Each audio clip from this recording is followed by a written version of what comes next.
I reached 1800 for the first time ever on a caster, the Frost Mage. I know, the elite set looks more like an arcane mage, but hey. You guys know I usually play Demon Hunter, so the transition from melee to caster wasn't really easy. So if you want to get 1800 on a Frost Mage and you're struggling, or if you're coming from a melee to a caster and Frost Mage is your choice for pushing this season, this guide is for you. Set looks great, by the way.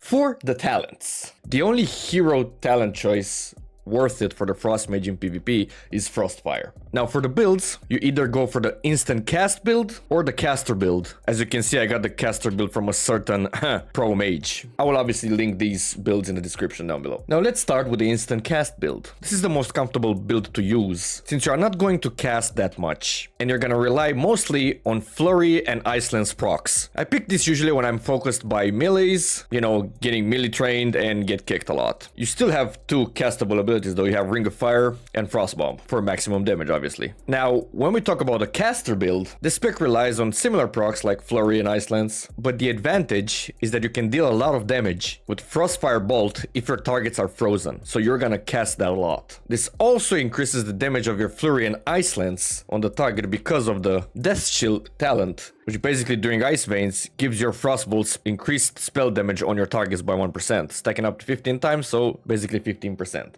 Math. Now let's see what the damage rotation looks like for both of these specs. So we're gonna start with the instant cast one, of course. For both specs, you're gonna open with Frost Bomb and Ring of Fire. It's kind of hard to get that Ring of Fire cast off first, but if you get it, you're gonna have an additional dot on the target. And that's how Frost Mage kind of works. You apply dots and instant casts damage. So I'm gonna start here with Ice Nova and Comet Storm. So I'm gonna apply a debuff to the target, which basically damage taken from my spells increased by 3%. Ring of Fire, Frost Bomb. I release the Frozen Orb, Blizzard, and I go Ice Lance, I consume the proc. I then consume the Flurry proc and I do Ice Lance again. I can do the double Blizzard, Ice Lance proc, Flurry proc, and then into Ice Lance. What you want to do is, like, you want to consume your Ice Lance procs first, and then when you got a Flurry proc, you do Flurry and Ice Lance after because your target is frozen. If you get an instant Frostfire Bolt, is also awesome. See, so I'm doing just that. So when Icy Veins, I just recast Frost Bomb, Ring of Fire, the instant Frostfire Bolt. I consume the Ice Lance, I go Flurry, and then I click Ice Lance again. Nova, Comet Storm, and so on and so forth. Also, if you want to keep your frozen target effect, you can also use the Pet Nova, which helps you snare your enemies, obviously, and it increases your damage on them. So if you gotta do that again, Nova, Comet Storm, make sure you get your Orb out, Frost Bomb, Ring of Fire, Flurry with the Ice Lance. I'm gonna do the Blizzard so I don't lose the proc. I'm consuming my Ice Lance procs, Flurry, Ice Lance, Ice Lance, Ice Lance, forever. Flurry again, and an Ice Lance. Now, if you don't get your Ring of Fire cast off, and I recommend actually starting with it, you're gonna, let's say you're gonna get kicked on Ring of Fire, no problem, you're gonna continue with your Frost Orb because it's gonna be on the Frost School. If you're gonna get interrupted on your Frost spells, just polymorph one target. Maybe the healer or maybe some dangerous DPS target. So as you can see, it's not a specific rotation because rotation for Frost Mage is more like reacting to what procs you are getting. It's also worth mentioning that if you want to get your cast off pretty successfully, like Ring of Fire Big Cast, you can just start casting Ring of Fire, you shimmer, so the target won't interrupt you and you got your cast successfully. I use that with most of my abilities that I really want to get a cast off. Be it Frost Bomb, being Ring of Fire, or even sometimes Frostfire Bolt with a caster build. Now let's cover the caster build. So I'm starting a bit differently because my Comet Storm no longer has that debuff on my target. So I'm just gonna use it off cooldown for more damage. I'm gonna start with Ring of Fire, Frost Bomb, then I'm gonna Nova, Icy Veins, and then I'm gonna start casting as many Frostfire Bolts as I can. See, I got a 1.4 million right there. Just gonna pump the freaking casts. Orb, Blizzard, and I'm just gonna take care of all that. See, 800k damage. You're gonna get increased damage by when your target is frozen, and increases the damage of your other abilities because it increases your spell damage. It's a pretty good build, but what's cool about the caster build is that you don't have to rely on casting Frostfire Bomb, since you do that only when your Icy Veins is up. So essentially, with this build, if you do not have the Icy Veins anymore, you just continue like in the instant cast build. You know, you Nova, you Comet Storm, you Frost Bomb. Maybe you get a Flurry proc, then you're gonna go Ice Lance. If you get Ice Lance procs, obviously consume them first. and so on. This might seem a bit oversimplified, but with a lot of practice, you're gonna understand this rotation. For example, one mistake I'm doing is I'm still using the flurry proc before consuming all my Iceland's procs. I guess it just takes practice. Also, when you know you're about to burst down a target, make sure you polymorph the healer. Let's say you have all your dots on the target, you know, you have your frost bomb, your ring of fire, you're blasting them off, and you have the healer right there ready to pop a cooldown. You polymorph the healer first, and then you go, I don't know, Icy Veins, Flurry, Ice Lance, you know, hit those big combos. And even after that, you can polymorph the healer again, assuming he doesn't have any DR, and you continue to pump. That's one of the greatest combos. Pump the target, polymorph, pump the target, polymorph. Now for the PvP talents. Well, as you can see, Frost Bomb and Ring of Fire are part of our rotation, so we're gonna pick these nonetheless. Now for the third talent, it's gonna be more situational. I usually pick Snowdrift, which slows my enemies by 70%, and after that they're gonna get stunned when I have a double melee on me and I face a lot of pressure. Let's say Unholy DK and Fury Warrior, or a Sub Rogue, or anything with pets, to be honest, like BM Hunters, Demonology Warlocks, and Unholy DK, because those pets can be annoying and they just chip away at your health. You're just gonna pop Snowdrift on those and you're gonna be well off because you're gonna stun everything around you. You can couple Snowdrift with Ring of Frost too, just as a trick, if you want to get more of your Frostfire bolts off on your caster build on the target. So I'm gonna go Ring of Frost, I'm gonna approach the target with Snowdrift, I'm popping the veins already, and now I'm gonna cast as many Frostfires as I can.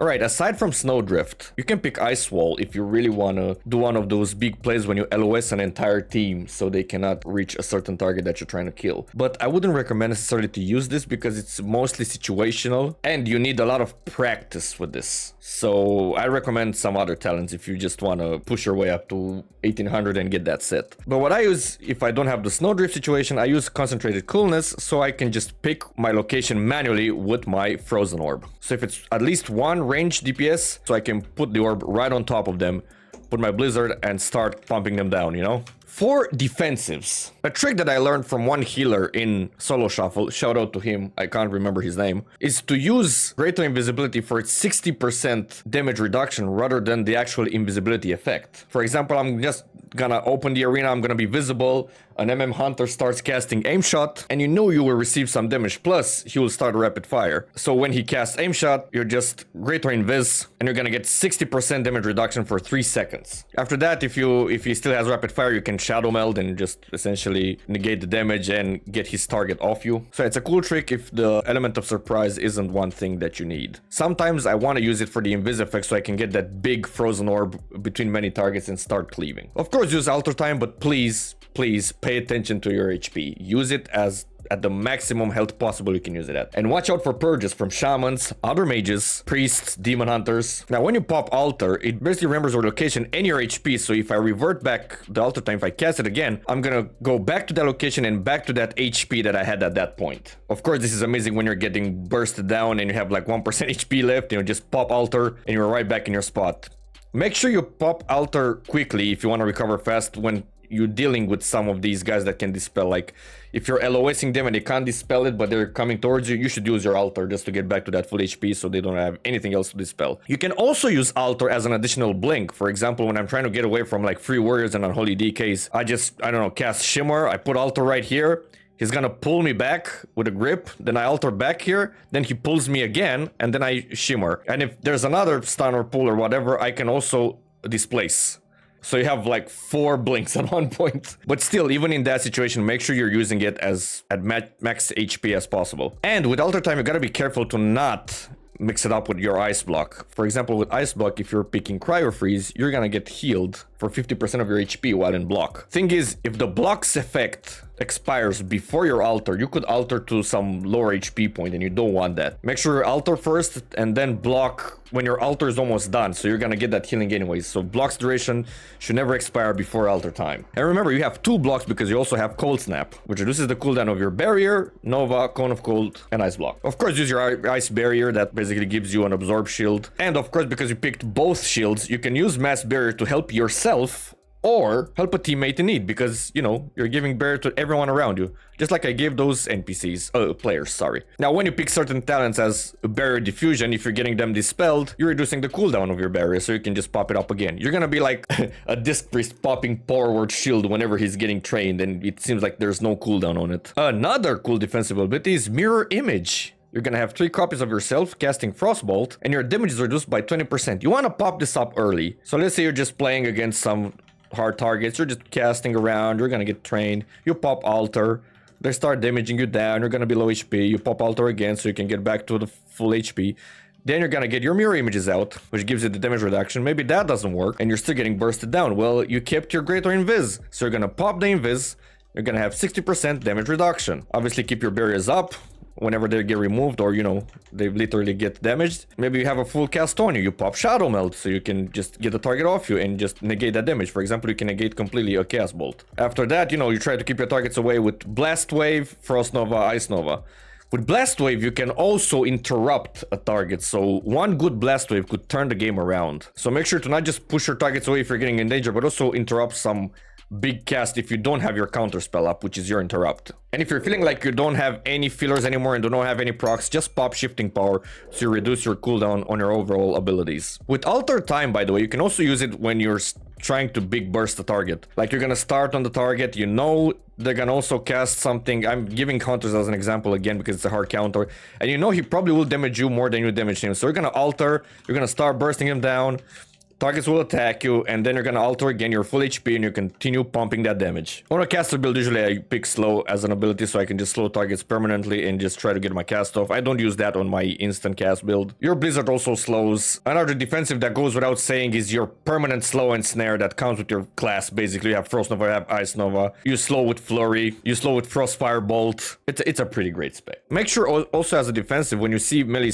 training you and you have, for example, a red paladin and he bops, make sure you steal that bob because it can get you some pretty good advantages because you're gonna be immune to the physical damage. So make sure when you see any major debuff, you're gonna use your spell steal as much as your mana allows you. I know we're not priests. Now for our biggest culprit, the actual kicks. Now you're gonna get kicked a lot as a mage because whoever lets you cast is foolish because you're gonna destroy your targets if you're allowed to cast. So for example, if you know you're gonna be interrupted, don't start with your Frostfire Bolts and pump damage right away because you're probably gonna get kicked. Start with Ring of Fire. If you get kicked, polymorph a target. If you get kicked on that, then you're free casting Frostfire and Frost spells. Also, Precognition helps with that. So remember that Precognition is now a gem and you can just socket it on your gear. The way you do that is you need to acquire a Vicious Bloodstone from your PvP vendors. And the gem is called Cognitive Bloodstone. But that's like one big mage thing. Like, you get kicked on one type of spell, just cast another. Cast Ring of Fire, I don't know, cast Poly, do something. And with Polymorph, it helps you with your DR to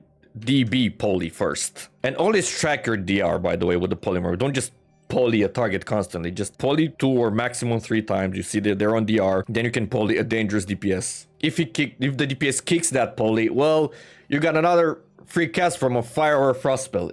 You get the idea. Now let's talk about stat prio. So the stat priority is versatility, haste, mastery, crit. And with the minor stats and, you know, enchants that you're gonna put on your gear is speed, avoidance, and leech. So just basically gonna pick speed to run faster. For the gear, ideally you have the 2 sets, so your Iceland's damage increased by 8%. I have the 4 set here because I haven't crafted any items. And yeah, I need to get to that. The trinkets are gonna pick the equipable trinket from the PvP vendor and your medallion, obviously. Ooh, I still need to upgrade this. Now, I have the PvP weapon from the vendor, or from the quest on this patch, but I'm trying to craft the Algari weapons. For better gear details, you can actually visit morlock.io so you can see what the best players pick in there and enchants and everything. And another thing, if your Frozen Orb does not have the concentrated coolness talent and it's just gonna fly off by itself, make sure you're using your both mouse buttons. I know this sounds simple, but it's important. And try to steer in the direction you're trying to throw your Frozen Orb at.